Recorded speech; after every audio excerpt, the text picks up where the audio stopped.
But for us today, Machiavelli writes, religion has to serve the opposite purpose. It must instill something of a fighting spirit into people who have lost their instinct to resist encroachments on their liberty. I mean, in many ways, this is the deeper meaning of Machiavelli's slogan, one's own arms. He uses in a variety of passages the formula that a good republic depends upon one's own arms and laws. And in a deeper sense, this idea of one's own arms means developing the capacities to resist encroachments on your freedom. The prince, in other words, has to use religion to encourage his subjects to rely upon their own arms rather than on divine promises. And that, again, is the teaching of his retelling of the story of David and Goliath, the biblical story of David and Goliath in chapter 13 of The Prince. You remember how Machiavelli retells and also rewrites that story. He writes the story saying that David went into battle with Goliath, armed only, he says, with a sling and a knife. A knife. For those of you who know the story, checked against the biblical account of the story, knows that David only went into battle against Goliath armed with Saul's armor and his sling. Machiavelli gives him a knife. Where did this come from? Why does he add this? His subtle alteration of the biblical story is hugely revealing. Its moral seems to be, trust in God's promises, yes, but bring a knife just in case. It's like the old joke, you know, about the fighter who went into the ring and before going into the ring and asked the priest to pray for him. He said, I'll pray for him, but if he can punch, it'll help.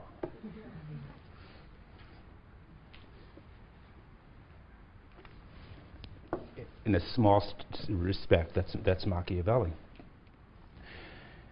Machiavelli sensed that his own country was deeply deficient in these martial virtues necessary to reassert greatness. And this was a theme of a lengthy poem he wrote. Yes, you're surprised. Yes, Machiavelli wrote poetry and plays. His play, The Mandragola, still performed. But he wrote an interesting poem, a lengthy poem called Ambizione, Ambition. Something like Platonic thumos, which lamented his countrymen's lack of civic spirit and their need to be re-educated in the art of war. I only want to read a small section to you from that poem. If you perchance are tempted to accuse nature, if Italy, so weary and wounded, does not produce hard and bellicose a people, this, I say, is not sufficient to erase our cowardice. For education can supplement where nature is deficient. Stern education made Italy bloom in ancient days and made her rise and conquer the entire world and for herself make room. But now she lives, if tears can be called life, beneath the ruins and unhappy fate that she has reaped from her long lack of strife. But now she lives, if tears can be called life, beneath the ruins and unhappy fate that she has reaped from her long lack of strife. And just from this little section of the poem, you can see that the theme of a new kind of education, and only that, can remedy nature's defects, that as Machiavelli calls them. It is this lack of strife, this long lack of strife, that makes people weak. People are weakened by prolonged peace, and they are made strong, fierce, and independent through war. Only by hardening themselves, he says, will it be possible for Italy, as he puts it, to rise and conquer the entire world.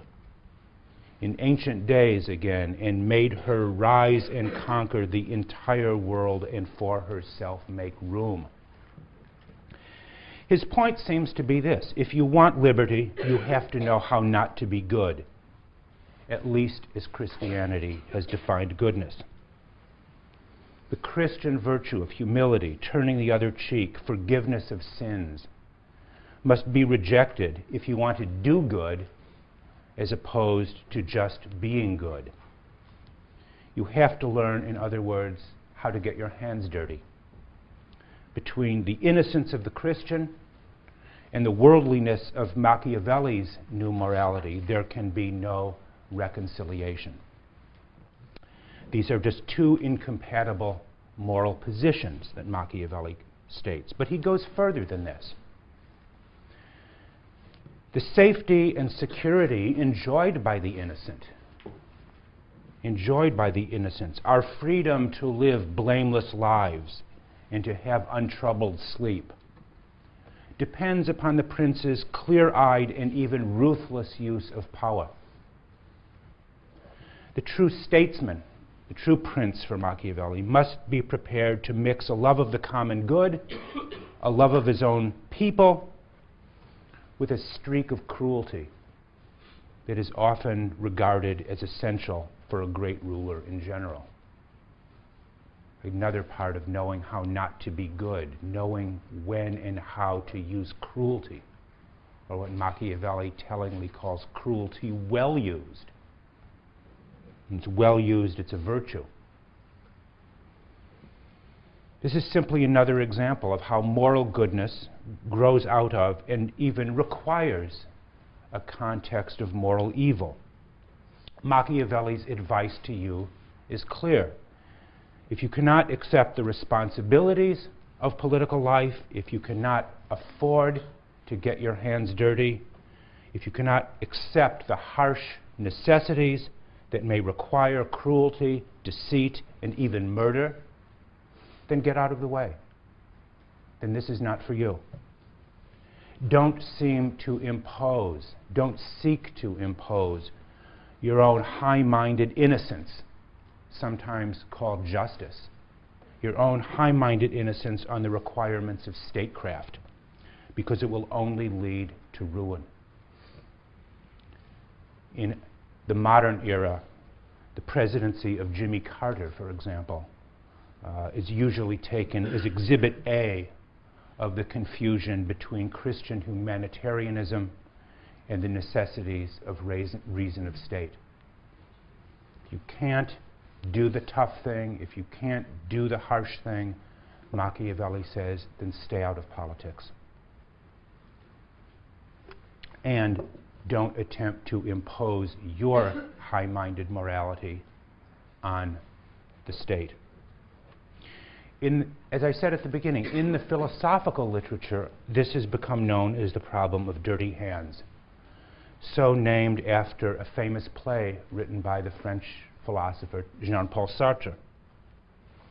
The problem of dirty hands refers to the conflict of duties, again, conflict of moralities, between the harsh requirements of politics and the equally demanding desire for moral purity to keep the world at a distance.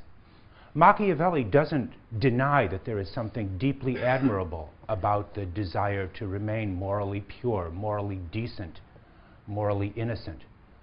But he just wants to say this is a very different morality from the morality of politics. In Sartre's play, the action takes place in a fictional Eastern European country during World War II, probably something like Yugoslavia, where a communist resistance fighter reproaches an idealistic young recruit to the resistance who is resisting or is balking at the order to carry out a political assassination. "Why did you join us?" the communist resistance fighter asks. "Purity is an idea for the yogi or the monk. Do you think anyone can govern innocently? Do you think anyone can govern innocently?" The phrase taken, of course, from Saint-Just, one of the leaders of the Jacobin reign of terror in during the French Revolution. What do you think politics is? You know, a game of moral purity?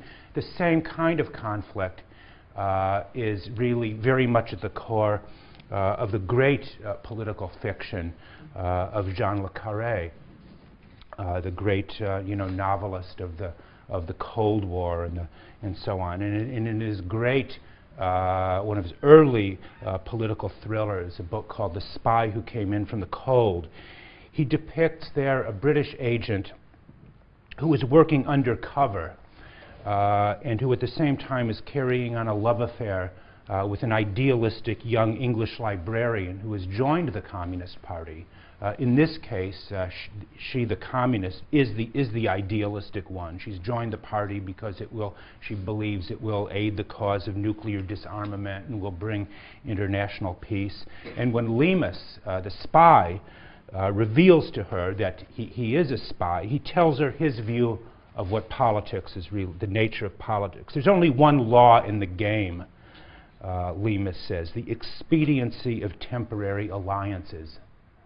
The expediency of temporary alliances. Who do you think spies are? Priests, saints, martyrs? They're squalid little men, fools, queers, sadists, drunkards, people who play cowboys and Indians to brighten their rotten lives. Do you think they sit like monks weighing up right and wrong? So both of these cases, the Sartre case, the Jean le Carré case, in a way are interesting, but they're also sort of cases of what I think of as faux Machiavellianism. Kind of faux intellectuals engaging in tough talk to show that they have really lost their innocence, which is the sort of intellectual equivalent of losing your virginity, showing you're not really innocent about the world. Machiavelli, of course, likes to play that game. And it suggests that the world is divided between the weak and the strong,